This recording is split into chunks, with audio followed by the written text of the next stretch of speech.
Welcome to the Real Estate Syndication Show.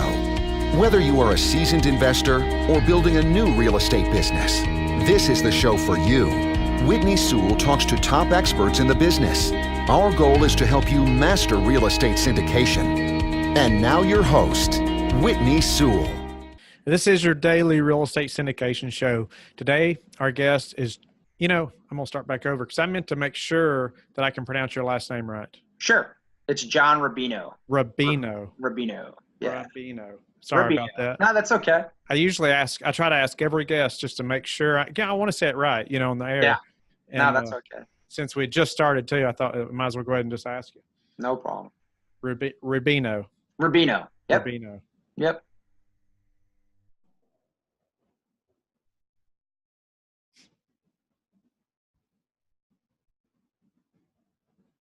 This is your daily real estate syndication show. Today, our guest is John Rubino. Thanks for being on the show, John. Thanks, Whitney. Appreciate you having me today. Yeah, John is the COO, founder, and co-manager director of JIDI and JID Investments LLC. They're a real estate private money equity investment business. He has a Bachelor of Science degree in Business Administration, a third mate's license in U.S. Merchant Marine and Reserve, and received a commission as a U.S. naval officer. He served honorably as a lieutenant commander and naval aviator for 20 years. John has had a significant experience and success as a real estate investor and consultant. John, thanks for your service, and I appreciate that. And, tell us a little bit about just your background, how you got into real estate. Well, thanks for giving me the honor to serve, Whitney. I appreciate it. It's great being here today.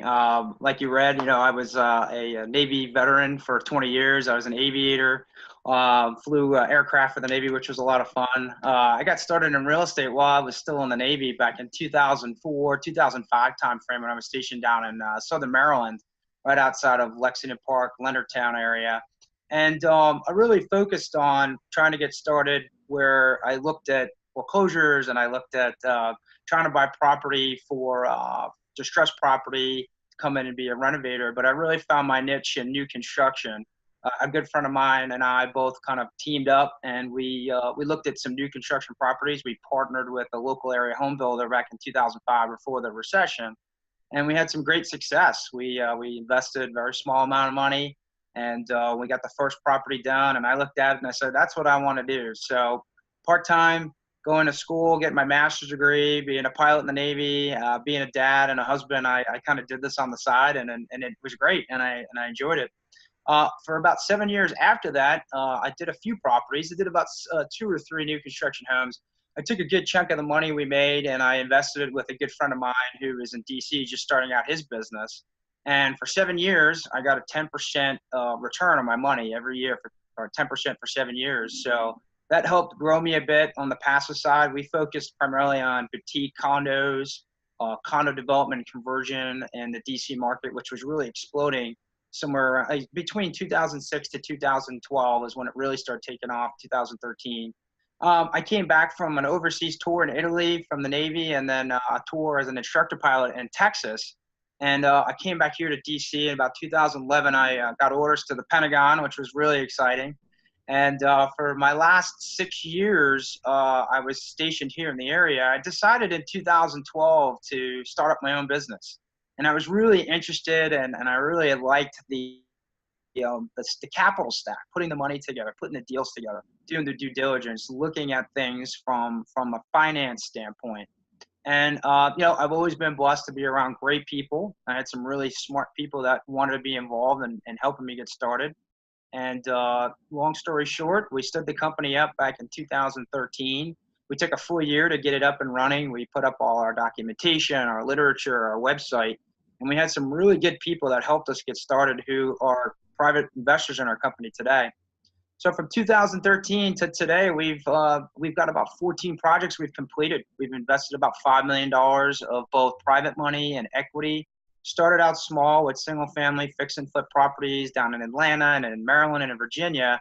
And today we're really fitting a nice niche and are unique in a way to fill equity and private money for larger development and construction projects. So again, like I said, 14 projects to date, about $5 million invested, where we've earned our investors about $2 million in returns and in revenue. We have about 90 investors in our company. It started out pretty small, and we've just grown organically and through our friends and family and through networking and just going out there and talking to people about our business. And our investors are very happy, and they're making great returns, anywhere from 15 to 20% annualized on their money. We currently are involved in 5 fantastic projects, 4 of which are in Washington, D.C., and 1 down in Atlanta. Smallest of that is about 20 condo units that are from the ground up development. And the largest is 110 condos down on the southwest tip of Washington, D.C. So $12 million now that we're managing, projected revenue around $7 to $9 million over the next 4 to 5 years. And we're growing. So we want to continue to look to work with developers and those in construction business that are building larger development deals that we can come in and help with equity. We're looking at expanding, and we're looking at longer term investments like land development, multifamily, senior assisted, student housing, storage. We'd like to be able to bring to our investors a development and construction project where they can make 15 to 20% with medium risk, but also at the same time bring them something where they can make 8 to 10% annualized cash flow on a project that's a little bit more stable and in a secure asset that's a little bit more of a diversification for their portfolio. So that's kind of us in a nutshell. Yeah. And, we're having fun. That's great. That's great. Sounds exciting. Especially the growth and things you talk about how y'all are growing and expanding. It's incredible to see that happen and be a part of that. Tell me, as far as I know, you have a partner, and what's your main role in the company? That's a great question. I'm a jack of all trades. One day I'll be doing marketing and advertising, answering emails, talking to investors. The next day I'm out talking to developers and sponsors, either online or virtually, going to meetings, sitting down with them, rolling up our sleeves to talk about our business and to talk about their business. The most important thing to me is to find like-minded partners, which we call the sponsors and developers we work with, and to build that relationship and partnership on trust, getting a chance to talk to each other, really being transparent and open. And that's worked really well for us. We don't typically look at a deal right out of the gate with a company. We're looking for companies that we can grow a relationship with, that we can start the process out to talk to. And that takes a lot of time, because you can reach out to 10 or 20 businesses in a day. So that's kind of one side of what I do on the project development, to reach out to new sponsors that need our money. And then I'm going out and I'm talking to our current investors. We're giving them project updates. We bring them out to the sites. We walk the projects with them. We have the relationship that we build with those partners allows us the opportunity to really have, an open line of communication directly to the presidents and CEOs of the company. I had a meeting 2 weeks ago with the president of Clark Construction. I was in his office. I mean, that's the type of connections that we are starting to get through our relationships and through our networks, which is fantastic. Well, yeah, on any given day, I could be marketing and advertising, answering emails, but I really like getting out in the field and looking at our projects, bringing our investors out there. I also belong to a large group of networking groups in the area, which I think is the lifeblood of our business. If anybody wants to start in real estate, get out there and go to meetup groups, go out to network, go out and meet different people, because so many people can open the door for you, whether it's directly or indirectly. And that to me is the best part of this business. Like how you said, so many people can open the door. I mean, you have no idea when you're speaking to someone who they know and how that person can help you, or maybe how you can help them in the future. Absolutely. So, you talked about like finding a good deal sponsor, somebody, these partners that you're talking about. How can you give us some pointers on doing that? How do we know, when we find a good deal sponsor, maybe somebody we want to invest with, or what do you look for? Sure. So, I mean, we typically want to do our due diligence on any company we work with. We typically look for a certain type of partner that we can help, whether it's a partner that's doing a larger development, It's a partner that has something that we're attracted to from a real estate standpoint, kind of how I laid it out. They're going to put in a townhouse development. They're going to build a condominium complex, or they're going to do a senior assisted community. And it's not too hard to go out and look for those folks. It's pretty interesting if you think about it. You can go into your LinkedIn profile. You can go into LinkedIn and do a search for developers and companies that are out there that are doing these larger developments. And you can do that by state. You can do that by real estate market. You could just go to Google and do a Google search. That's kind of the cold way of doing it. But like I said, if you go out and network and you can present yourself in a way that it shows people what you're attracted to, you'd be very surprised how people can kind of come out and connect with you, and the relationships, again, they open a lot of doors. We've had the luxury of working with some great developers, of which some have been some of my best friends. Some of them have been people that we were introduced to through mutual contacts. But if you do your homework and you see that area of what you want to invest in, you can definitely find different companies out there that can use your help. And you have to be unique. And these days, I started out as a private money and hard money lender, but money is so, I don't want to say easy, but it's so accessible that you can go out and get money pretty easily nowadays. Some people are a little worried about that, obviously, because of where we're at in the cycle. But at the same time, I want to make myself unique. And the way I make myself unique is equity. And equity is unique because equity is a little more vulnerable. You have to protect yourself a little bit more with equity, because if the bank comes in and they're going to bring in 80%, let's say, of the investment money, and you as equity are going to bring in 20%, well, you're junior or you're behind the debt, which is the bank. So my biggest risk as an investor in my business and for my investors is, how do we protect their equity? Because if something happens with the market or the project, if the sponsor defaults, we could lose all our money. So we put different things in place to help our investors sleep at night. We don't pay the business any money until the investor makes a minimum of 12% annualized on our projects. We don't take any fees up front.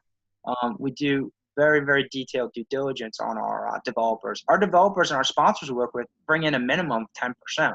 So if someone's looking for me to raise $2 million, they have to bring in a minimum of $200,000. That's what we call skin in the game.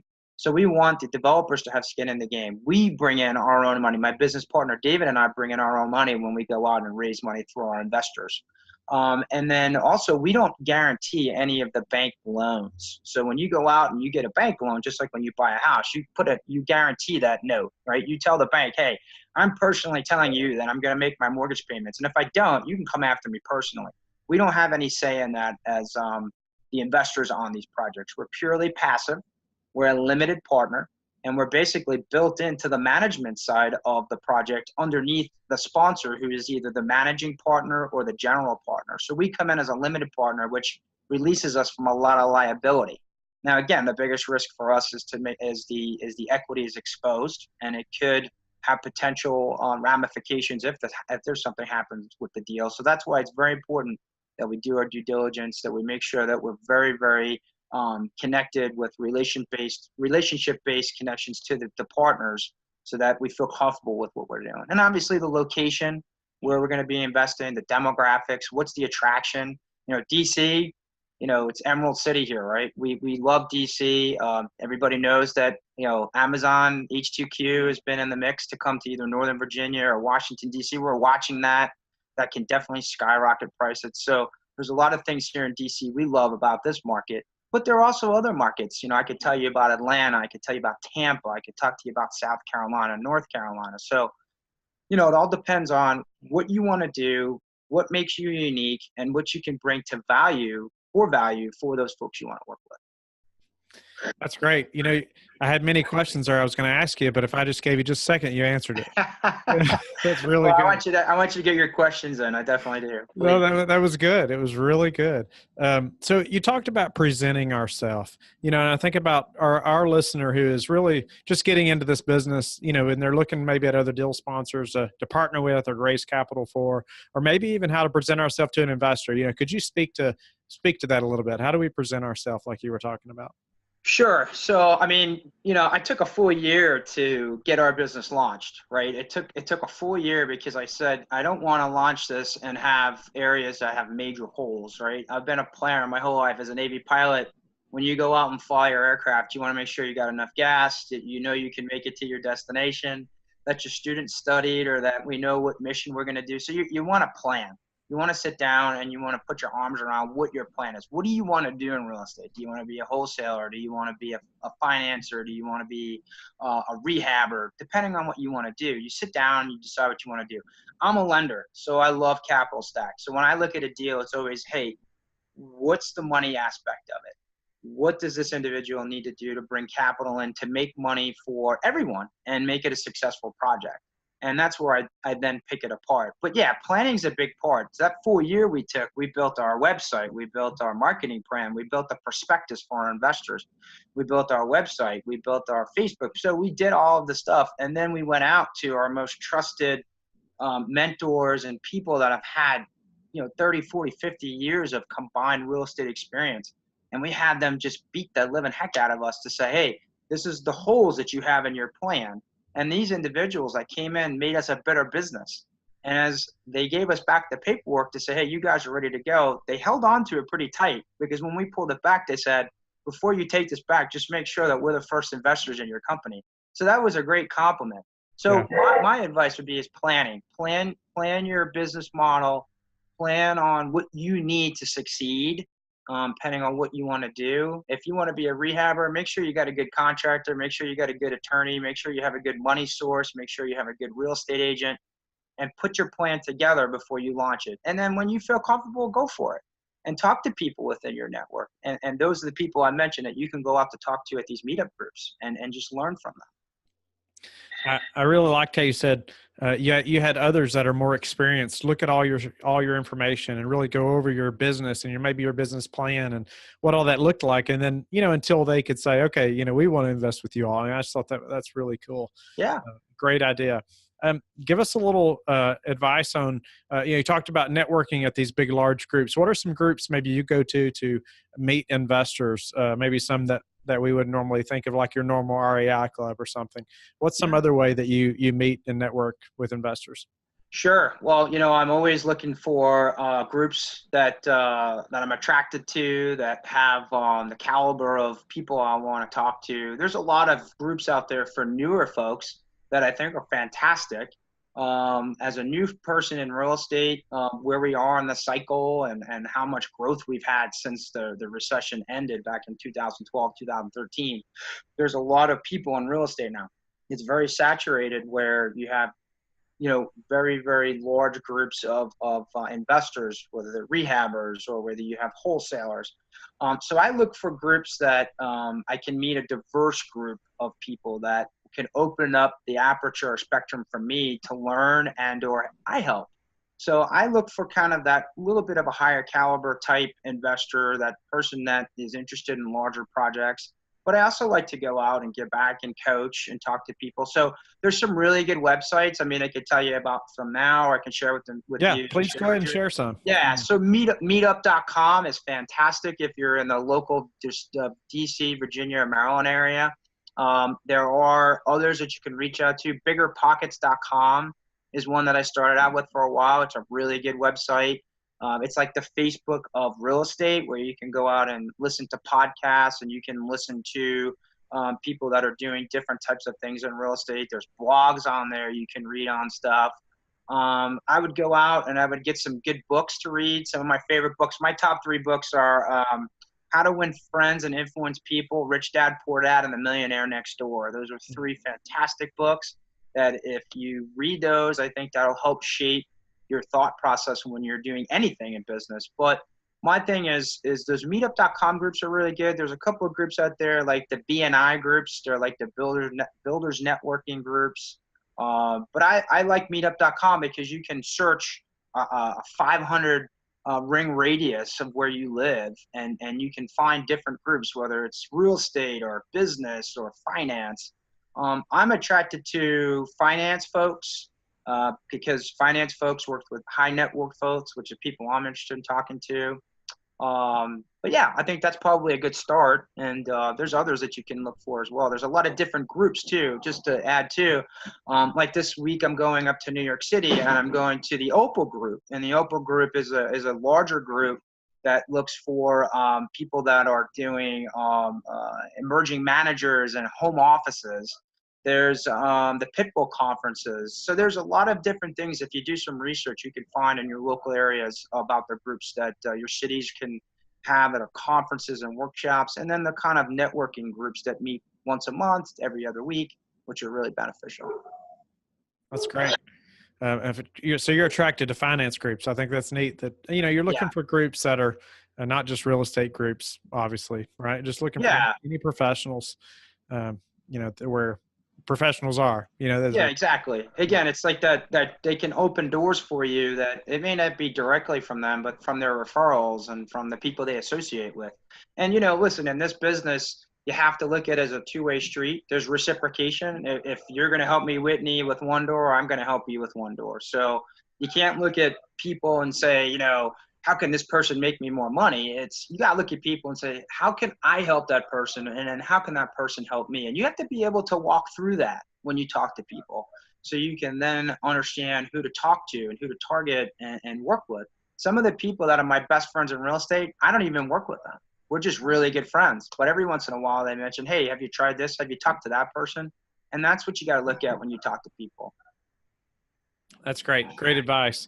Tell me, changing directions a little bit, what would be advice you would give to someone that's just getting started? Maybe they're 20 years old, and they're just getting started and saying, I want to start in multifamily syndication.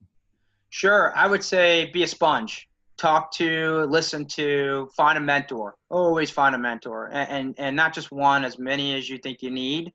There's always the book smarts and there's the street smarts. You can go to Barnes and Nobles and you can read every book out there on multifamily and understand the conceptual, theoretical processes of what you need to do to be a multifamily successful investor. But then you need to go out and you need to network and talk to people that have gotten their bumps and bruises, that can share that with you, that are doing it, and that they would love to take you on as an apprentice or just someone to kind of go out to the projects with them. And don't be afraid to ask them. If you find someone that's in the area, give them a call and say, hey, I'm starting out. My name's Jim, and I'm really excited about multifamily in Baltimore. I see you're doing it. I'd love to learn more about it. Would you mind, sharing some info? Can I meet you out on a project? Can I buy you a cup of coffee? And just talk with them. Don't be afraid to open up and share. And I think that's probably the best advice I can give anybody. Yeah, that's great advice. Yeah. So what's the number one thing that's contributed to your success? Wow, that's a great question. Is the show 2 hours, or I know it's only a half hour? Just one thing. I have to be humble. The one thing that I feel solely that's contributed to my success is my faith, and my faith meaning that, I leave everything into the hands of my Lord, and I just, I feel like what I'm doing right now is exactly what He has planned for me, where I can go out and I can talk to people. I get to learn about them. I get to learn about you, and I get to learn about people that I talk to that I've never met before. And the fact that you can learn from people and open up to them, that's been to me the most exciting part of this business. But having that small group of people, like Robert De Niro said in Meet the Fockers, it was that little circle of trust, right? Those people that he had that, it's just that round table of people, 5 to 7 people that are your circle of trust, that you can go to any given time and reach out to and know that they're going to be able to help you. And when you have something that's good, you want to share that with others. And if you're successful at what you do and you have an idea of what you want to do and you share it with like-minded people, you'd be surprised how people really kind of get excited about it. It's a lot of work. You have to find an area that you like and you want to learn more about. But to me, what's been my greatest success, I think, is just, again, the people I've met, the relationships I've grown. Real estate's all about reputation and relationships. You only get to burn a person once, but if you're a good person and you have good relationships with people, they're going to open doors for you. So sit down, look at your plan, and say, how can I bring this to people in my network? and how can I make this work? But, we continue to grow because our business has taken off. It's shown proof of concept. We have results. And when you have a good track record and you can show people, hey, I have results. We've made our investors 18 to 22% annualized, right? A cousin talks to another friend who talks to a friend who talks, next thing you know, more people are coming in organically, and that just speaks to your reputation and your performance. So when you can get out there and perform and show people that you can put your money where your mouth is, that's when you start to see some real results. That's great advice, John. I really appreciate how you've shared, and you've given some great content for the listener. And would you tell them how they can get in touch with you and learn more about your business? Absolutely. So you can visit us on our website at www.jidinvestments.com. You can reach out to me at my email at jrabino@jidinvestments.com, and that's Julia India Delta Investments.com. We also have a Facebook page. We're at JID Investments LLC, and I'd be happy to pass my contact information to you for phone numbers or anybody that's interested in reaching out. We'd love the opportunity to talk to them. Our strategy is pretty easy. We want to work with developers and sponsors, those that can use our money for their projects that we can help grow and expand their businesses and be one of their preferred equity partners. And we're also very interested in working with accredited investors, folks that want to diversify their portfolio, look at something that, can make them that 15 to 20%. Low barrier of entry, usually it's about $25,000 to $50,000 per investment on a project by project basis. We don't want you nor expect you to bring money in when you become an investor with us. Money comes in on each project that you want to be on. Not necessarily that, hey, day one I sign up, I have to give John $50,000. No, it doesn't work that way. So that's the best way to get a hold of us. And I appreciate the opportunity to come out here and talk with you today and your team.